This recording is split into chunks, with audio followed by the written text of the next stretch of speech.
Assalamualaikum warahmatullahi wabarakatuh. Pagi ini kita mau adain pembinaan untuk mualaf.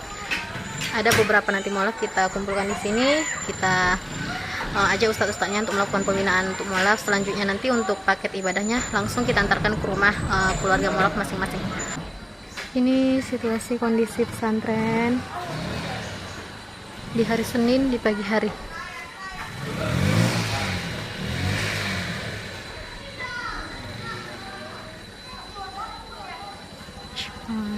Masih asri guys.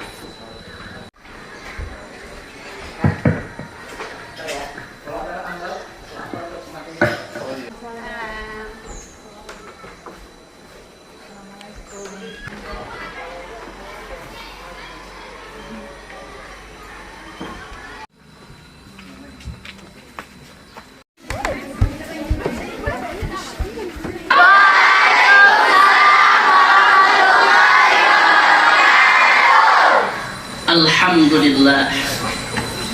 Alhamdulillahilladzi anzalal Qur'an. Segala puji bagi Allah yang telah menurunkan Al-Qur'an. Hudal linnasi wa bayyinatin minal huda wal furqan. Untuk apa Al-Qur'an itu Allah turunkan? Sebagai hudan, petunjuk bagi kita. Kemudian sebagai wabayyinah, penjelasan dari petunjuk itu. Kemudian sebagai pembeda bagi kita, mana yang halal, mana yang haram, mana yang baik, mana yang buruk, mana yang boleh kita kerjakan dan mana yang harus kita tinggalkan.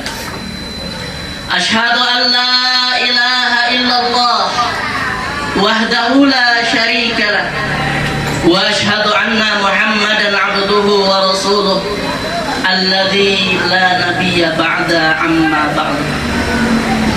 Para orang tua kami yang dimuliakan oleh Allah Subhanahu wa taala, para asatiz dan asatidzah Pondok Pesantren Hidayatullah Nias, adik-adik santri, bapak ibu yang dimuliakan oleh Allah Subhanahu wa taala.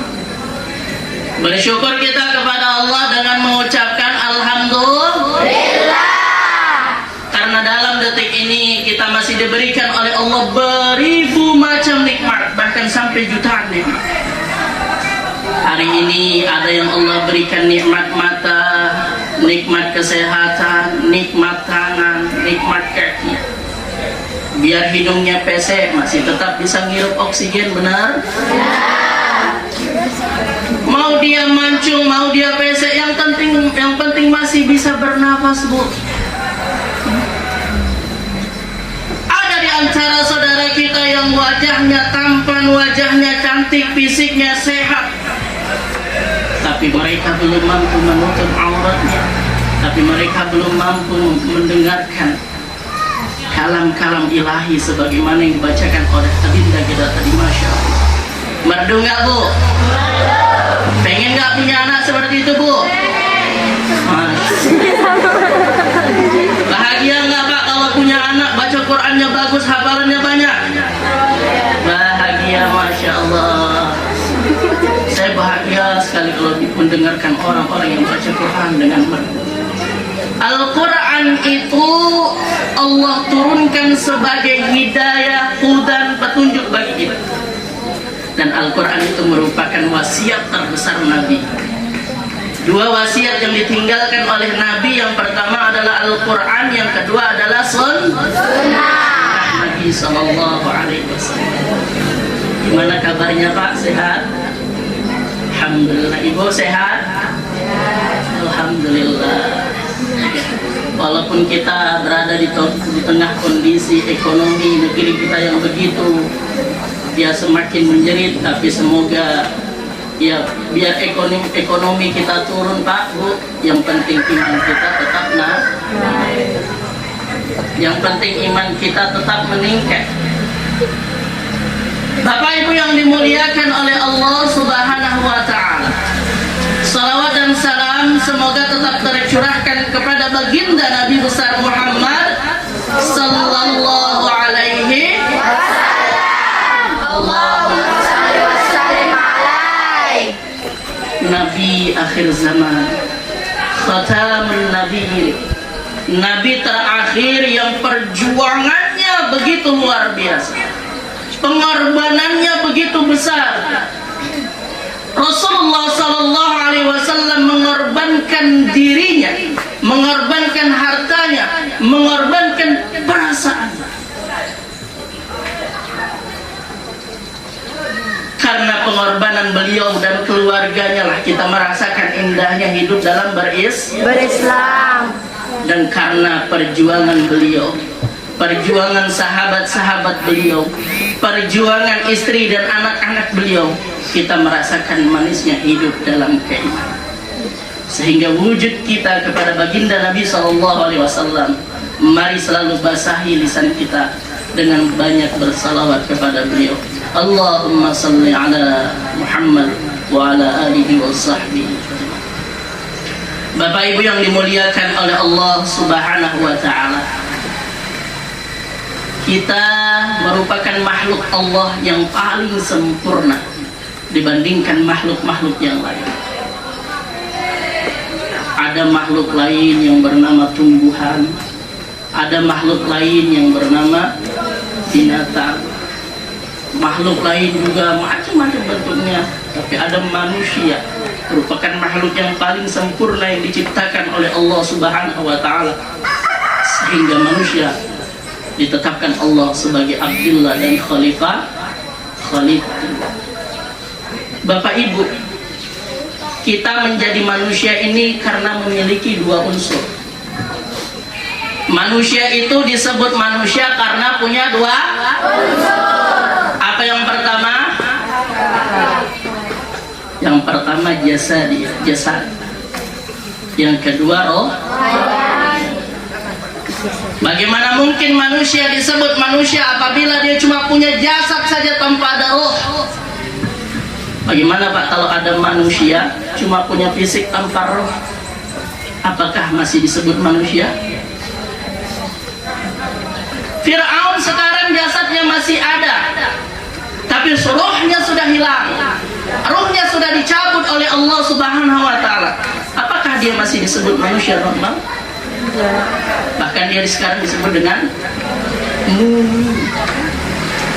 begitupun sebaliknya, manusia tidak akan dikatakan manusia ketika dia hanya punya roh tanpa jasad. Kalau ada suara bergentayangan, ada suara keliling sana keliling sini tanpa ada fisiknya, apakah itu disebut manusia, Bu? Boleh jadi adik-adik santri lari ketakutan ketika ada suara di belakang asrama.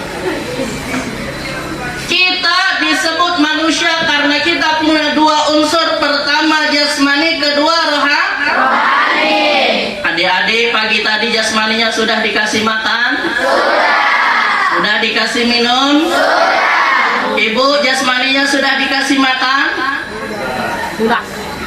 Sehingga dengan dikasih makannya jasmani kita bisa berdiri tegak, bisa sehat, bisa ngomong, bisa melakukan aktivitas. Namun ada satu, Bu, yang orang sering lupa. Ketika jasadnya, fisiknya dikasih makan, tapi dia lupa bahwa rohaninya juga butuh makan. Dia lupa bahwa kita ini punya roh, dan roh itu juga perlu dikasih makan. Bagaimana cara ngasih makannya, Ustaz? Apakah sama dengan memberikan nasi? Kita kasih kue? Apa makanan khasnya, Bu? Makanan khasnya apa, Pak? Kalau saya ke kampung Bapak ini sering disuguhi durian di Botomuzoi. Ya, kami pernah bawa durian satu puso dari Botomuzoi, saya bawa jualan ke Medan. Ya sampai Medan pecah semua, Masya Allah. Ya akhirnya kita jual dengan penjual es krim, karena yang dibawa sudah masak semua. Baik ibu-ibu, bukan hanya fisik yang mau kita kasih makan, tapi roh kita juga butuh dikasih. Maka kalau ada orang yang fisiknya tiap hari dikasih makan, tiap hari dikasih minum, tiap hari olahraga biar jasmaninya bugar, tapi rohaninya tidak pernah dikasih makan, rohaninya tidak pernah dikasih minum, maka orang seperti ini ibaratkan mayat hidup. Rohnya ada tapi tidak pernah dikasih makan. Roh juga bisa sakit. Maka kalau ada ibu-ibu yang suka ngumpul kemudian ceritain tetangganya, Saya lihat dia beli kulkas baru itu. Uang dari mana dia itu? Ini orang yang rohaninya tidak pernah dikasih makan. Jasmani kalau tidak dikasih makan bisa sakit, bisa nggak? Bisa. Kalau sudah tidak dikasih makan 2 hari, 3 hari, 4 hari, lemas, bahkan bisa jatuh sakit. Begitupun rohani kita, Pak. Ya, ketika iman sudah tertancap di dada, kita meyakini bahwa Allah sang pencipta. Tapi setelah itu kita biarkan dia tanpa makanan rohani, sehingga dia pelan-pelan mulai melemah iman kita. Iman itu pelan-pelan akan turun, bahkan sakit. Bahkan kalau ketika iman itu sakit tidak diobati, maka bisa iman itu mati. Maka Imam Al-Ghazali membagi hati dalam 3 bagian. Yang pertama qalbun sahih, yang kedua qalbun marid, yang ketiga qalbun mayyit. Hati yang sehat maka akan mempengaruhi ruh yang sehat. Yang kedua hati yang sakit. Disebabkan kenapa hatinya sakit? Karena tidak pernah dikasih makan. Apa makanan hati? Apa makanan roh? Makanannya Pak adalah zikir kepada Allah. Makanannya adalah taat kepada Allah. Makanannya adalah beramal soleh kepada Allah. Kalau kita sebagai orang yang beriman kepada Allah, orang Islam, kemudian tidak sholat, bagaimana rohani ini mau terbangun? Bagaimana iman ini mau meningkat? Karena Bapak Ibu yang dimuliakan oleh Allah, kasih makan iman, kasih makan rohnya dengan zikir, tilawah Al-Quran, kemudian salat 5 waktu. Kalau laki-laki berjamaah, Pak, perempuan silakan di rumah. Karena sesungguhnya rohani kita juga butuh makan, dan makanan itu adalah bacaan-bacaan Quran seperti itu. Kalau mendengarkan orang baca Quran, hati kita tenang nggak, Pak? Tenang. Allah sudah berjanji, ala bi dzikrillahi tatma'innul qulub. Ala bi dzikrillah, hanya dengan berzikir kepada Allah, mengingat Allah, membaca firman-firman Allah, tatma'innul qulub, hati ini akan tenang. Jadi Dek, kalau ada yang galau karena ditinggal jauh pacarnya di kampung sana karena disuruh emaknya pergi pesantren, ya sudah, tinggalkan dia sekalian. Galau aku Ustaz, kenapa? Jauh dari cowokku. Kenapa? Karena disuruh aku pergi jauh-jauh masuk ke pesantren. Galau bukan karena pacarnya, galau sesungguhnya karena jauh dari Allah. Maka zikir, hati akan tenang. Bukan ingat si doi, hati tenang, tapi ingat Allah. Ingat Allah. Adik-adik yang dimuliakan oleh Allah Subhanahu wa Ta'ala, diberi makan rohani kita. Ngaji, Ustaz, kata ibu, saya belum bisa ngaji saya belum lancar. Tidak apa-apa Bu, kirim anaknya ke pesantren, nanti diajarkan ngaji. Coba bayangkan kalau anak ibu tadi yang duduk seperti tadi ngaji. A'udzu billahi minasy syaithanir rajim. Bismillahirrahmanirrahim. Kemudian sebelum ngaji dalam hatinya dia doa, ya Allah, ayat-ayat suci ini ngajiku pahalanya aku kirimkan untuk ayahku, untuk ibuku yang mereka belum bisa ngaji, yang mereka belum bisa lancar beribadah. Bahagia nggak Bu? Bahagia nggak Pak? Bahagia sekali, bahagia sekali. Iya. Maka ada 3 orang yang beruntung, yang ketika dia meninggal di dunia, kata Nabi, idza matal insan inqata'a amalahu. Apabila seorang manusia itu meninggal dunia, maka terputuslah seluruh amalnya illa thalatha, kata Nabi. Yang pertama adalah sedekahun jariyah, sedekah jariyah. Hari ini banyak orang yang bersedekah jariyah. Ya, sedekah Qurannya dipakai ngaji oleh anak-anak santri tahfidz, dipakai anak-anak pesantren. Maka setiap kalimat-kalimat lantunan ngaji yang dibaca oleh santri, pahalanya ngalir pada orang yang memberikan Quran. Ibu kalau punya rezeki, bapak kalau punya rezeki, belikan telekom ibunya, jangan sudah sekarang belum pernah diganti. Warnanya yang tadi putih sudah mulai kuning bahkan kecoklatan. Belikan Pak, belikan telekungnya dipakai sholat sama ibu. Ketika ibu sholat pahalanya ngalir ke bapak. Begitupun dengan ibu punya uang 50.000, belikan anaknya Quran, kasih ini pakai menghafal Quran di pesantren. Setiap ayat, satu huruf dia baca dari Al-Quran, pahalanya mengalir kepada ibu. Luar biasa. Itu juga bagian dari makanan rohani.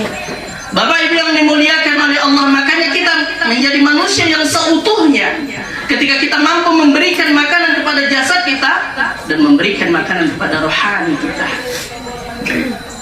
Orang yang rohaninya tidak dikasih makan, maka hatinya akan menjadi sakit. Banyak penyakit rohani, iri, dengki, kemudian sombong, apalagi ya penyakit-penyakit rohani yang lain. Kalau ada temannya pintar sedikit, nyonteknya gitu. Kalau ada teman yang dapat juara 1, alah, karena saudara sama wali kelasnya itu. Ya, semuanya. Ini penyakit rohani. Kenapa? Karena rohaninya tidak pernah dikasih makan. Makanya ini disebut biasanya di masyarakat, Pak, penyakit namanya disebut penyakit SMS. Apa itu SMS? Susah melihat orang senang, senang melihat orang susah. Ini namanya penyakit hati. Kenapa ada penyakit seperti ini? Karena tidak pernah dikasih makanan rohani, tidak pernah zikir kepada Allah, tidak pernah baca Quran. Ya, sehingga kalau ada temannya, ada tetangganya beli kompor, dia kepanasan. Tetangganya beli kulkas, dia menggigil kedinginan, bahkan sampai demam tinggi. Bawa ke rumah sakit dibilang COVID. Aduh, repot. Padahal gara-gara penyakit hati. Maka kata Nabi, di dalam tubuh ada segumpal daging. Apabila segumpal daging ini baik pula lah seluruh tubuhnya. Sebaliknya, apabila yang segumpal daging ini sakit pula lah seluruh tubuhnya. Apa yang segumpal daging itu? Wahwal qalb. Segumpal daging itu bernama hati. Kalau hati ini sakit, udah sakit hati, Bu. Ibu sakit hati sama suami, apapun kebaikan suami itu nggak akan pernah dilihat. Padahal suami udah baik kali suaminya, mau apapun dikasih. Sesekali punya kesalahan suaminya, sakit hati, merepetnya dari pagi sampai siang sampai malam sampai pagi lagi. Itu karena sudah punya penyakit hati. Masya Allah. Baik. Yang pertama, kita akan menjadi manusia sempurna dan seutuhnya ketika mampu memberikan makanan kepada jasmani dan rohani. Jadi Pak, kita cari nafkah, jangan sekedar nafkah jasmani saja. Carilah nafkah untuk rohani, datang ke pengajian, datang dengarkan khutbah Jumat. Ibu juga ikuti, kalau ada pengajian-pengajian di pesantren, datang seperti ini. Itu bagian dari memberikan makan rohani. Yang kedua, Bu, sesungguhnya petunjuk hidup kita yang ditinggalkan oleh Rasulullah adalah Al-Quran. Saya cukup sedih melihat riset yang dilakukan oleh Sekolah Tinggi Ilmu Al-Quran di Jakarta. Mereka melakukan penelitian tentang orang yang bisa baca Quran di Indonesia. Jadi dari jumlah umat Islam di Indonesia jumlahnya itu ada 229 juta. 229 juta umat Islam di Indonesia. Tapi dari hasil penelitian itu, hasil riset tersebut membuktikan bahwa hasil itu yang bisa baca Quran dari 229 juta itu hanya 68.700.000. Ada 160 juta umat Islam yang tidak bisa baca Quran. Padahal Al-Quran itu tadi petunjuk hidup. Ada 160 juta umat Islam tidak bisa baca, termasuk Pak Jokowi, termasuk Ibu Megawati. Makanya dia bilang la haula wala quwwata illa billah. Itu kalau dia bisa, tapi dia nggak bisa. Lakuata. Baik, Bapak Ibu yang dimuliakan oleh Allah, hasil ini menunjukkan bahwa memang wajar kalau hari ini umat Islam itu menjadi agama yang diserang dari berbagai sisi. Wajar kalau hari ini agama Islam itu merupakan agama yang lemah. Kenapa? Karena memang umat Islamnya sendiri tidak berpegang teguh kepada kitab sucinya, yakni Al-Qur'an. Padahal Allah sudah mengatakan ketika Al-Quran itu diturunkan, syahrul Ramadan alladzi unzila fihi al-Qur'an hudan lin-nasi wa bayyinatin minal huda wal furqan. Syahrul Ramadan, bulan suci Ramadan, unzila fihi al-Qur'an, diturunkan Al-Quran pada malam. Untuk apa Al-Quran itu diturunkan? Hudan linnasi wa bayyinatin minal huda wal furqan. Pertama sebagai petunjuk. Hudan. Kalau di Nias ini banyak nelayan. Kalau nelayan kecil, ketika dia ingin mencari ikan, pasti dia punya petunjuk-petunjuk untuk dia berlabuh ataupun pergi mencari ikan di tengah lautan. Kalau saya disuruh Pak cari ikan ke tengah lautan, naik sampan misalnya, pergi saya jauh. Pulang saya, kalau perginya dari Goa bisa nyampe mungkin di Lahewa saya, karena tidak tahu jalan pulang. Apa yang dibutuhkan? Kalau kapal besar butuh kompas. Kalau nelayan kecil biasanya dia hafal, ataupun ada tanda-tanda yang mereka itu paham. Oh, kesini jalan pulang balik ke Goa misalnya, kesini jalan pulang balik ke Bini misalnya. Berjalanlah kami nyebrang dari Sibolga ke Nias dengan kapal Nauli. Ya, apa nama kapalnya? Wiranauli. Besar sekali kapalnya. Ya. Apakah nakoda yang membawa kapal itu bisa membawa kami selamat sampai tujuan di pelabuhan kota di Gunung Sitoli tanpa ada kompas di kapal tersebut? Tidak bisa, karena kompas itu adalah petunjuk arah jalan. Petunjuk arah jalan. Siapapun nakodanya, sehebat apapun nakodanya, apabila nakoda tersebut berlabuh di atas lautan, berlayar di atas lautan, membawa penumpang yang begitu banyak tanpa membawa kompas sebagai petunjuk arah jalan, maka bisa dipastikan nakoda itu tidak akan membawa penumpangnya dengan selamat sampai tujuan. Boleh jadi nyasar ke negara lain, boleh jadi terombang-ambing di atas lautan, boleh jadi mereka tidak akan selamat di atas lautan. Pentingnya kompas sebagai petunjuk arah jalan. Begitupun kita dalam mengarungi bahtera kehidupan. Di rumah tangga ada bahtera rumah tangga, dalam kehidupan ada bahtera kehidupan.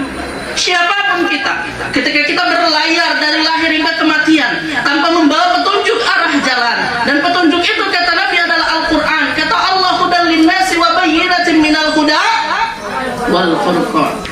Ketika kita tidak menjadikan Al-Quran sebagai kompas, maka kita tidak akan bisa sampai ke akhirat dengan selamat. Semua kita pasti akan kembali ke negeri asal. Semua kita pasti akan pulang kampung ke negeri akhirat. Jangan sampai kita nyasar rumah asal kita adalah surga, tapi karena kompasnya salah nyampenya ke neraka. Semua kan manusia asalnya dari surga. Siapa yang punya nenek moyang Adam? Angkat tangan. Oh, berarti cuma 1, 2, 3, 4. Yang lainnya,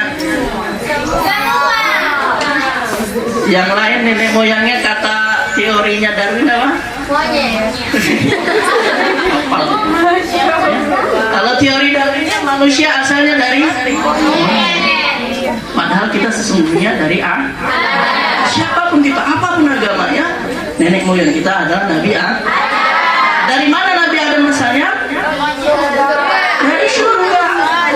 Kampung halaman kita sesungguhnya adalah surga, sehingga kita harus pulang kembali ke kampung halaman, dan kampung halaman kita adalah surga. Dan Allah sudah kasih ini loh, kompasmu menuju surga. Apa itu Al-Quran? Baca Quran, Iqra Qurannya fa inna ya'ti yaumal qiyamati syafi'an li ashabi. Baca Quran karena sesungguhnya Quran akan membawa menjadikan dia sebagai syafaat bagimu, bagi orang yang membacanya. Makanya sangat sedih bagi kita. Dari 229 juta umat Islam, hanya 30% yang bisa baca Quran. Termasuk salah satunya ananda kita tadi. Sehingga Pak Ustaz, kami sudah tua, bagaimana cara kami bisa baca Quran? Tidak apa-apa, yang penting kita baca terus. Walaupun kita tidak bisa baca, tetap dibaca. Kata Nabi, kalau salah dalam membaca Quran tapi punya kemauan dan ingin belajar, pahalanya berapa? 2. Terbata-bata dalam membaca Quran, terbata-bata, tapi punya keinginan untuk terus membaca, dapat pahala 2. Tidak berdosa membaca Quran dengan salah-salah, karena memang kita belum bisa. Apalagi membacanya dengan satu hurufnya berapa pahala? 10. Setiap huruf ada 10 pahala. Bismillahirrahmanirrahim. Ba satu huruf, shin satu huruf, mim satu huruf. Ada berapa pahala? Banyak pahala. Dan itulah yang menjadikan kita jalan menuju surga. Ya, Masya Allah. Jadikan Quran itu sebagai petunjuk hidup. Terangi rumah kita dengan Quran. Pakaikan mahkota kepada kedua orang tua kita dengan Quran. Pengen nggak pakaikan mahkota untuk orang tua? Maka rajin baca Quran. Dekatkan diri dengan Quran. Jangan hanya sekedar dibaca, justru dipahami, isinya diamalkan. Diamalkan setiap pesan-pesannya, perintahnya, larangannya, khobar yang ada disampaikan dalam Quran, kita amalkan dalam kehidupan sehari-hari. Bapak Ibu yang dimuliakan oleh Allah Subhanahu wa Ta'ala, karenanya mari teruslah dekatkan diri dengan Quran. Jangan sampai kita termasuk orang-orang yang rugi karena menjauhkan diri dengan Quran. Bahkan boleh jadi setiap baca Quran kita menjadi hidayah bagi orang lain. Umar ibn Khattab masuk Islam karena mendengarkan bacaan Quran adiknya. Ya, boleh jadi antum ternyata di rumah baca Quran dengan indahnya seperti tadi, ada keluarga yang masuk Islam, bahkan menjadi asbab hidayah bagi orang lain, insya Allah. Ya. Terus lantunkan ayat-ayat suci Al-Quran. Bahagia sekali ketika kita dekat dengan Al-Quran. Baik Bapak Ibu yang dimuliakan oleh Allah Subhanahu wa Ta'ala, semoga kita termasuk hamba-hamba Allah yang Allah berikan keistiqomahan dalam menjalankan ketaatan kepadanya. Kemudian Allah bimbing kita, Allah jadikan anak-anak kita sebagai anak yang saleh dan soleha, yang dapat menyelamatkan kita orang tuanya nanti di surga kelak. Amin ya rabbal alamin. Dan insya Allah ketika kebaikan terus menjadi alur cerita hidup kita, maka insya Allah di akhir cerita juga kita bisa mendapat cerita yang baik. Ya, orang-orang mendengar cerita kita, maka terus ketika kita sudah tiada, maka insya Allah juga mereka akan terus menambahkan kebaikan-kebaikan untuk diri mereka. Nah, itu harapan kita. Maka insya Allah semoga ada pertemuan berikutnya. Kami memang merencanakan ada kegiatan pembinaan rutin di Pulau Nias. Itu kalau Ustadznya Syukron tadi enak ya Pak ya? Nggak sekedar tenang rohnya, juga tenang jasadnya deh ya. Kan lihat itu Ustadz Syukron kan tenang jasadnya ya. Ustadznya muda kali ya, ganteng pula ya kan. Kalau saya kan gitu lah ya. Jadi sampai tingkat kita kepingin menghadirkan orang-orang jauh ya, memang kita setiap bulan bisa terus menambah imunitas iman kita Pak. Itu jadi supaya kokoh iman kita, walaupun kita di minoritas tetapi kokoh Pak. Nah, harapan kita kan begitu Bu. Itu.